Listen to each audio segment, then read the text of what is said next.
Episode 3: The Education Circle from Primary to Tertiary.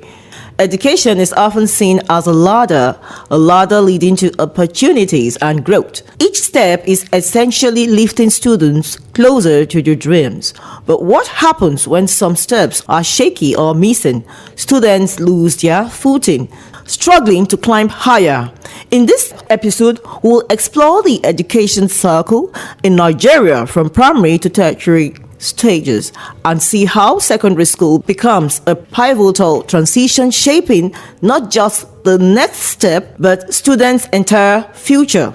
AD4 TV Radio, we focus on education with emphasis on research and innovation, science and technology, women and girl child education, children, health, youth and sports, socio-political and economic reforms, security, environment, entrepreneurship, and entertainment. We'll give you information at your fingertips. Learn on the go. Follow AD4 TV Radio on Facebook, Twitter, LinkedIn, Instagram, and YouTube. AD4 TV Radio, reliable and credible. We love you, AD4 TV Radio. In Nigeria, the education system is divided into three main stages: primary, secondary, and tertiary. Each level is meant to build on the last, creating a pathway that equips students with a skill that needs to navigate an increasingly complex world. But this structure, as straightforward as it may seem, has taken shape over decades, evolving through reforms to meet the unique challenges of the Nigerian context. The backbone of Nigeria's education framework traces back to the introduction of the 6334 model in 1982. This system guides students through 6 years of primary education, 3 years each of junior and senior secondary school education, and 4 years of tertiary education. This model's simplicity made it revolutionary at the time, promising a balance of academic and vocational training, especially for students who wouldn't necessarily pursue higher education. However, as the years passed, cracks began to emerge. Implementing the 6334 system proved challenging. High dropout rates, especially in the rural areas, uneven vocational training, and the lack of resources exposed gaps. Many students found themselves unable to access the consistent quality of education the system was meant to provide. By 2006, it became clear that change was needed. In response, the Nigerian government transitioned to the 934 system under the Minister of Education, Dr. Obiageli Ezekwesili. This reform was part of the broader push towards universal basic education, UBE, which sought to make schooling more inclusive and accessible to all.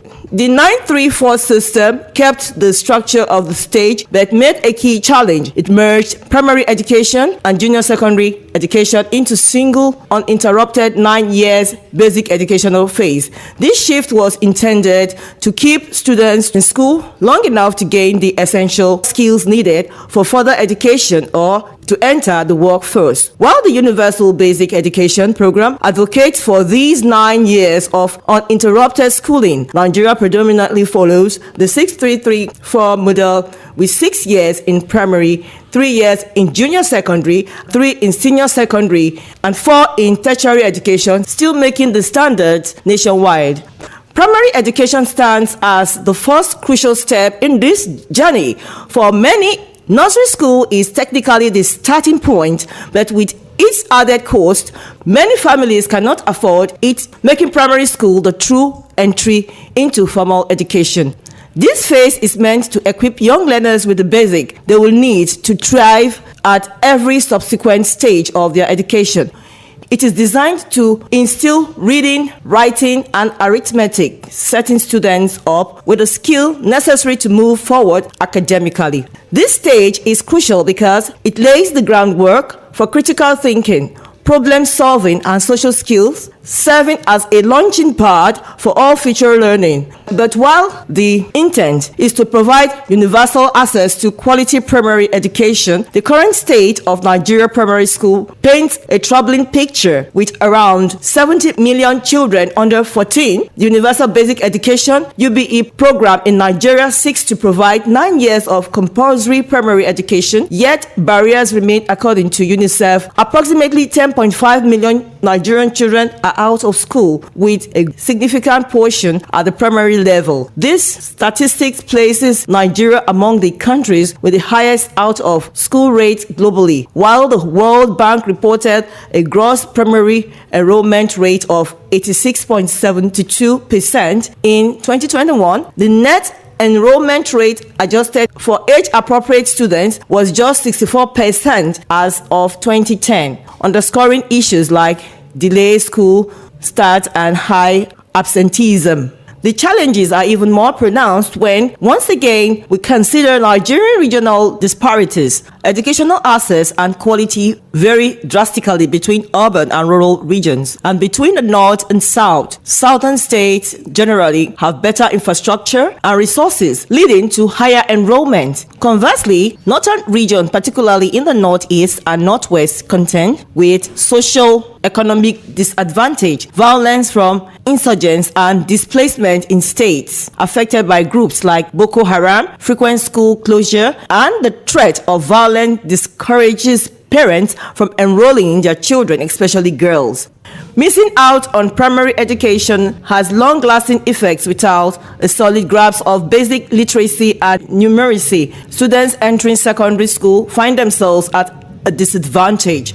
Secondary school is where students transition from foundational learning to more specialized subjects. For many, this phase is the most crucial, determining their readiness for higher education or entry into workforce. Here, they develop critical thinking, analytical skills, and deeper understanding of subjects that will shape their academic and career choice. However, for those without a strong primary school foundation, secondary school education often becomes more of a hurdle than a stepping stone. The demands of subjects like maths and science can feel overwhelming, especially without adequate literacy and numeric skills. Standardized exams like the West African Senior Secondary Certificate Examination, WASSCE, commonly known as WAEC, adds further pressure. WAEC assesses students' readiness for tertiary education, covering essential subjects such as English, mathematics, and science. Many students without a strong primary education find themselves retaking WAEC multiple times, creating delays and financial strain for families already struggling with education costs. The ideal secondary education experience should also include vocational training and career guidance elements that help students understand their strengths and give them the tools they need for life beyond the classroom. While Nigeria's curriculum includes vocational training in subjects like technical skills, agriculture, and business studies, limited resource often means that students get only theoretical knowledge with little hands-on experience. Career guidance, meanwhile, is sparse as most schools lack trained counselors to help students navigate their options, whether that means university technical training or entering the workforce directly. Without the structural support, students are left to make critical life decisions with limited information, often feeling unprepared for what lies ahead in a system designed to empower students with the skills, confidence, and clarity they need to succeed. Secondary education would be a pivotal stage in their development. But when the necessary foundation is missing, the key resources are absent, secondary school often becomes yet another hurdle. The final stage in this education circle, tertiary education, represents the peak of formal learning. For those who make it this far, it represents a transition from foundational learning to specialized career-focused training. Nigerian tertiary institution includes university, polytechnic, and colleges of education, each offering distinct pathway tailored to diverse aspirations and talents of Nigeria's youth. At university, students pursue a depth study in fields ranging from medicine to law, engineering to art. Hence, the focus is on developing critical thinking, research abilities, and expertise in a particular area, preparing graduates to become professionals who can innovate and lead. Polytechnics, on the other hand, are tailored to students seeking technical and practical skills, offering hands-on experience that's essential for fields like engineering, technology, and applied science. College of Education plays a vital role in preparing future teaching, ensuring that the education circle can continue with trained professionals dedicated to fostering the next generation. The importance of this stage goes beyond academic knowledge. Nigerian tertiary institutions are increasingly focused on employability, as the gap between academic training and the skills required in the workforce has been a long-standing issue. Many graduates, particularly in non-technical fields, struggle to find employment in a job market that values practical experience alongside theoretical understanding.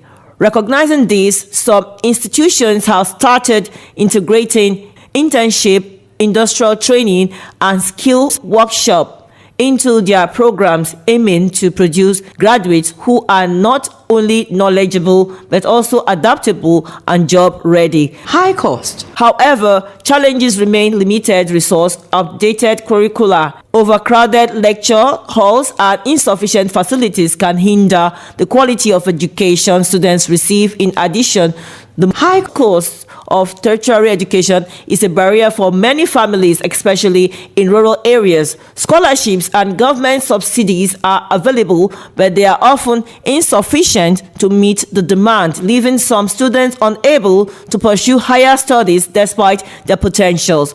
When each stage of education isn't solid, the crack shows, and those cracks ripple through the whole system, affecting not just students but the country as a whole. If foundational skills aren't there in primary school, if resources are lacking in secondary, or if university curricula don't keep up with the times, gaps open up that students carry with them throughout their education and into the workforce.